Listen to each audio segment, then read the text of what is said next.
सुदर्शन और शंखचूड़ का उद्धार। श्री सुखदेव जी कहते हैं, परीक्षित, एक बार नंद बाबा आदि गोपों ने शिवरात्रि के अवसर पर बड़ी उत्सुकता, कौतूहल और आनंद से भरकर बैलों से जुती हुई गाड़ियों पर सवार होकर अंबिका वन की यात्रा की। राजन, वहाँ उन लोगों ने सरस्वती नदी में स्नान किया और सर्वांतर्यामी पशुपति भगवान शंकर जी का तथा भगवती अंबिका जी का बड़ी भक्ति से अनेक प्रकार की सामग्रियों के द्वारा पूजन किया। वहाँ उन्होंने आदरपूर्वक गौएं, सोना, वस्त्र, मधु और मधुर अन्न ब्राह्मणों को दिए तथा उनको खिलाया पिलाया। वे केवल यही चाहते थे कि इनसे देवाधिदेव भगवान शंकर हम पर प्रसन्न हो। उस दिन परम भाग्यवान नंद, सुनंद आदि गोपों ने उपवास कर रखा था, इसलिए वे लोग केवल जल पीकर रात के समय सरस्वती नदी के तट पर ही बेखटके सो गए। उस अंबिका वन में एक बड़ा भारी अजगर रहता था। एक दिन वह भूखा भी बहुत था।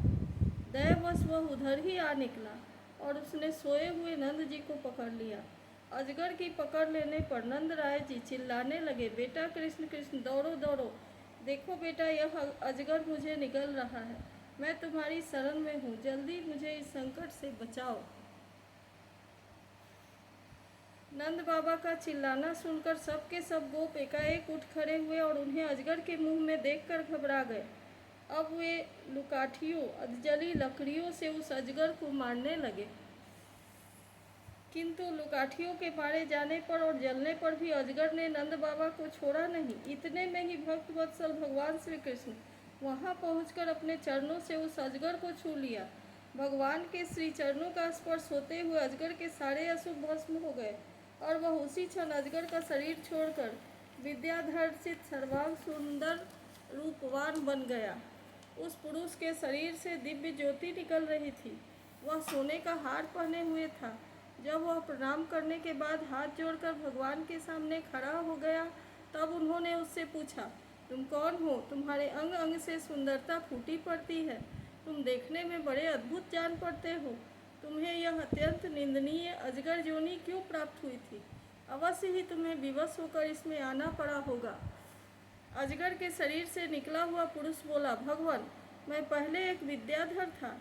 मेरा नाम था सुदर्शन। मेरे पास सौंदर्य तो था ही, लक्ष्मी भी बहुत थी। इससे मैं विमान पर चढ़कर यहाँ से वहाँ घूमता रहता था। एक दिन मैंने अंगिरा गोत्र के कुरूप ऋषियों को देखा। अपने सौंदर्य के घमंड से मैंने उनकी हंसी उड़ाई। मेरे इस अपराध से कुपित होकर उन लोगों ने मुझे अजगर योनि में जाने का शाप दे दिया। यह मेरे पापों का ही फल था। उन कृपालु ऋषियों ने अनुग्रह करके ही मुझे शाप दिया था, क्योंकि यह उसी का प्रभाव है कि आज चराचर के गुरु स्वयं आपने अपने चरण कमलों से मेरा स्पर्श किया है। इससे मेरे सारे अशुभ नष्ट हो गए। समस्त पापों का नाश करने वाले प्रभु, जो लोग जन्म मृत्यु रूप संसार के से भयभीत होकर आपके चरणों की शरण ग्रहण करते हैं, उन्हें आप समस्त भयों से मुक्त कर देते हैं। अब मैं आपके श्री चरणों के स्पर्श से साप से छूट गया हूँ और अपने लोक में जाने की अनुमति चाहता हूँ। भक्त वत्सल, महायोगेश्वर पुरुषोत्तम, मैं आपकी शरण में हूँ। इंद्रादि समस्त लोकेश्वरों के परमेश्वर, स्वयं प्रकाश परमात्मा, मुझे आज्ञा दीजिए। अपने स्वरूप में नित्य निरंतर एकरस रहने वाले अच्युत, आपके दर्शन मात्र से मैं ब्राह्मणों के शाप से मुक्त हो गया।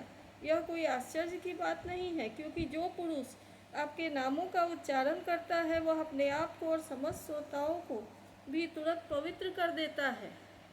मुझे तो फिर आपने स्वयं अपने चरण कमलों से स्पर्श किया है, तब भला मेरी मुक्ति में क्या संदेह हो सकता है? इस प्रकार सुदर्शन ने भगवान श्री कृष्ण से विनती की, परिक्रमा की और प्रणाम किया।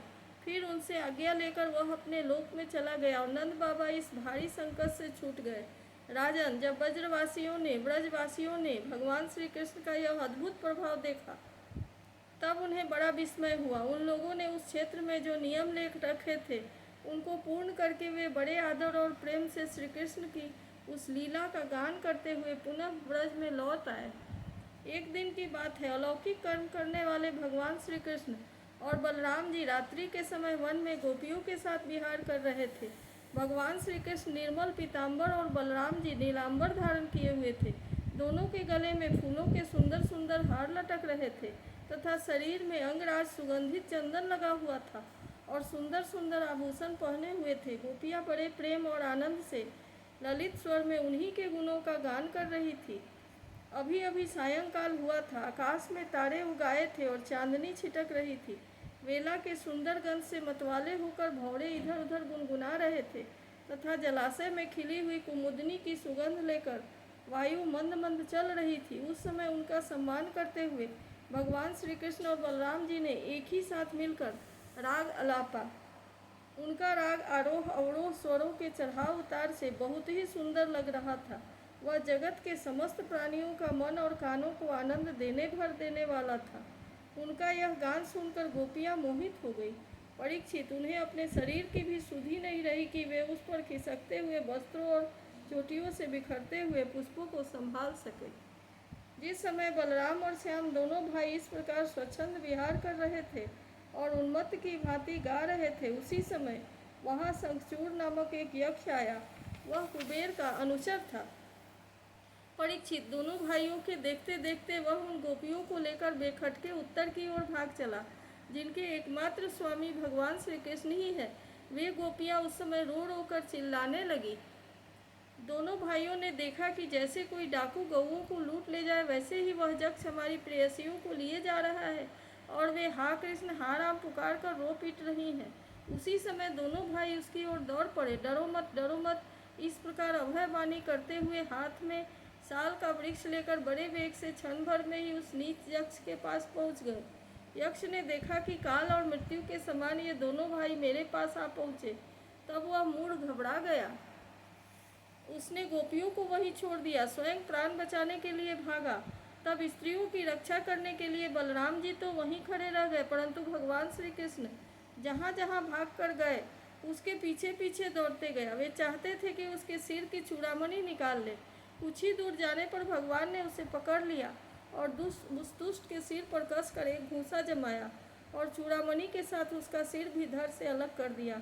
इस प्रकार भगवान श्री कृष्ण शंखचूड़ को मारकर और वह चमकीली मणि लेकर लौट आए तथा सब गोपियों के सामने ही उन्होंने बड़े प्रेम से वह मणि अपने बड़े भाई बलराम जी को दे दी। इति श्रीमद्भागवते महापुराणे पारमहंस्यां संहितायां दशम स्कंधे पूर्वार्धे शंखचूड़वधो नाम चतुस्त्रिंशोऽध्यायः।